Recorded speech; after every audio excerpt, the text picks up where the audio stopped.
warahmatullahi wabarakatuh. Shalom, Om Swastiastu, salam kebajikan, Namo Buddhaya.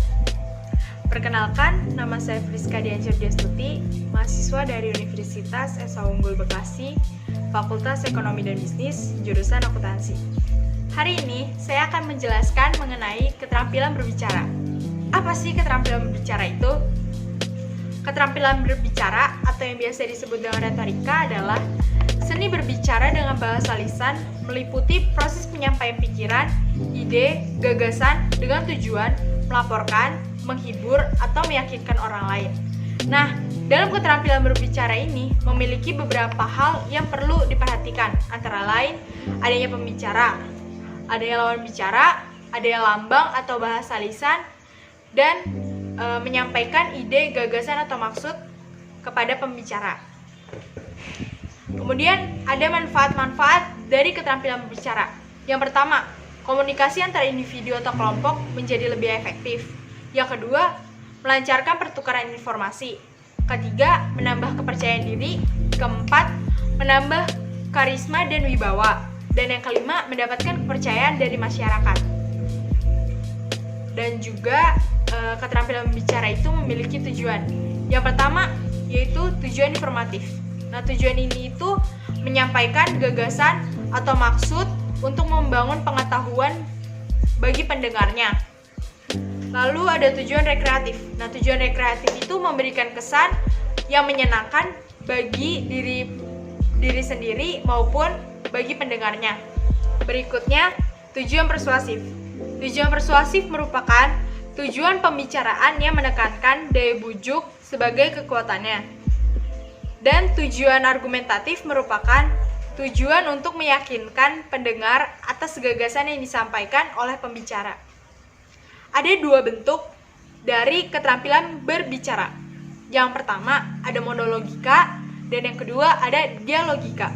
Nah, monologika itu adalah seni berbicara secara monolog di mana hanya ada satu orang yang berbicara. Contohnya seperti berpidato. Nah, pidato itu biasanya akan menyampaikan gagasan atau ide kepada orang lain. Nah, sedangkan dialogika adalah ilmu seni berbicara secara dialog di mana dua orang atau lebih berbicara untuk mengambil bagian dalam suatu proses pembicaraan. Seperti tanya jawab, diskusi, debat, percakapan, ataupun perundingan. Berikut juga ada 4 metode berbicara yang mungkin dipilih. Yang pertama, penyampaian secara mendadak atau serta-merta. Yang kedua, penyampaian dengan membuat garis besar atau impromptu. Dan yang ketiga, penyampaian dari naskah.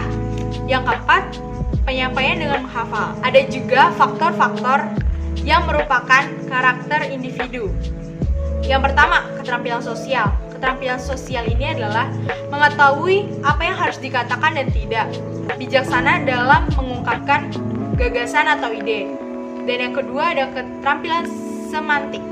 Keahlian ini memakai dan mengetahui arti kata yang sudah diungkapkan. Yang ketiga, keterampilan fonetik.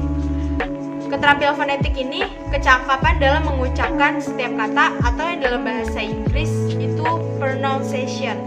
Nah, keterampilan fonetik ini adalah merupakan salah satu faktor utama dari keterampilan berbicara. Dan yang keempat adalah keterampilan vokal. Keterampilan vokal ini adalah keahlian untuk membuat pendengar memiliki rasa emosional terhadap pembicara. Selanjutnya, klasifikasi keterampilan berbicara. Yang pertama, diskusi. Diskusi adalah sebuah interaksi komunikasi antara dua orang atau lebih ataupun kelompok. Nah, diskusi ini dapat dibedakan menjadi beberapa macam. Yang pertama, seminar. Yang kedua, sarasehan atau simposium. Yang ketiga adalah lokakarya atau sanggar kerja. Yang keempat adalah santiaji. Yang kelima adalah muktamar. Yang keenam, konferensi. Yang ketujuh, diskusi panel. Dan yang terakhir adalah diskusi kelompok. Setelah diskusi, klasifikasi keterampilan berbicara ada percakapan. Nah, percakapan ini adalah dialog antara dua orang atau lebih dalam membangun sebuah komunikasi. Berikutnya, pidato. Pidato adalah kegiatan berbicara satu arah di depan umum untuk menyampaikan pikiran atau gagasan dan mendapatkan respon dari pendengarnya. Berikutnya, ceramah. Ceramah adalah kelompok bicara satu arah di mana pembicara mengemukakan gagasan pada pihak lain dan tidak membutuhkan reaksi saat di dalam wujud bicara yang berbentuk tanggapan atau respon. Tapi nanti si pembawa ceramah itu akan memberikan kesempatan kepada pendengar untuk memberikan respon atau tanggapannya terhadap gagasan atau ide yang sudah disampaikan. Nah, selanjutnya ada wawancara. Wawancara merupakan percakapan antara dua orang atau lebih dan berlangsung antara narasumber dan pewawancara.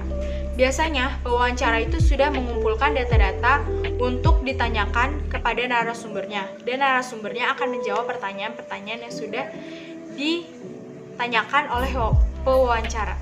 Selanjutnya, ada beberapa metode atau teknik dalam melatih keterampilan berbicara. Yang pertama, ada metode jigsaw. Nah, metode jigsaw ini adalah metode pidato tanpa menggunakan teks. Dan yang kedua adalah metode audiolingual. Nah, metode audiolingual ini adalah sebuah metode yang mana banyak melakukan praktek-praktek atau latihan-latihan dalam berbahasa baik, dalam bentuk dialog, khotbah, dan lain-lain. Berikutnya, gimana sih cara mengasah keterampilan berbicara itu? Ini dia, keterampilan berbicara itu yang pertama, kembangkan keahlian berbahasa baik, seperti menambah kosakata, lalu didukung dengan perbanyak menulis dan juga membaca. Yang kedua, mengasah keahlian mendengar, menganalisa setiap apa yang ingin disampaikan, kemudian kita pikirkan sebelum menjawab pertanyaan tersebut. Dan yang ketiga, bersifat kritis terhadap setiap sudut pandang seseorang. Nah, bersikap kritis ini adalah analisa setiap pendapat yang datang, lalu kita nilai dari sisi baik maupun sisi buruknya. Yang keempat, dalam keadaan emosional, jangan paksakan untuk mengutarakan pendapat. Jika kita mengutarakan pendapat pada saat keadaan emosional, bisa-bisa pendapat tersebut tidak diterima oleh semua orang dan malah menjadikan itu konflik gitu. Jadi lebih baik kita beri kesempatan diri kita untuk diam dan memikirkan kembali setelah emosi itu reda atau stabil. Nah, yang kelima, memiliki teman belajar bersama seperti organisasi atau komunitas. Jadi, dengan kita mengikuti organisasi atau komunitas, kita bisa mendapatkan teman baru, lalu bisa membangun sebuah komunikasi yang baik. Proses dalam melakukan berbicara. Proses berbicara berawal dari pembicara yang mengirim pesan melalui media dan berakhir pada pendengar yang menerima dan memaknai pesan tersebut. Tahapan-tahapan keterampilan berbicara. Tahap pertama yaitu tahap persiapan. Pada tahap persiapan, ada beberapa hal yang perlu dilakukan oleh seorang pembicara, yaitu yang pertama, penentuan topik, yang kedua, penentuan tujuan, yang ketiga, pengumpulan referensi, yang keempat, penyusunan kerangka, dan yang terakhir, berlatih.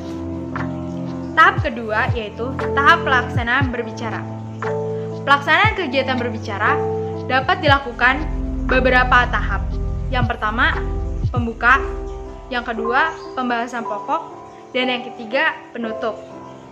Tahap terakhir dari keterampilan berbicara yaitu evaluasi. Evaluasi ini dilakukan untuk mendapatkan masukan tentang kegiatan berbicara yang telah dilakukan oleh seorang pembicara. Sekian informasi yang dapat saya sampaikan. Semoga informasi ini dapat bermanfaat bagi semua orang dan mudah dipahami. Jika ada kesalahan pengucapan, mohon maaf dan terima kasih. Jangan cobalah menjadi orang sukses, tapi cobalah menjadi orang yang berharga.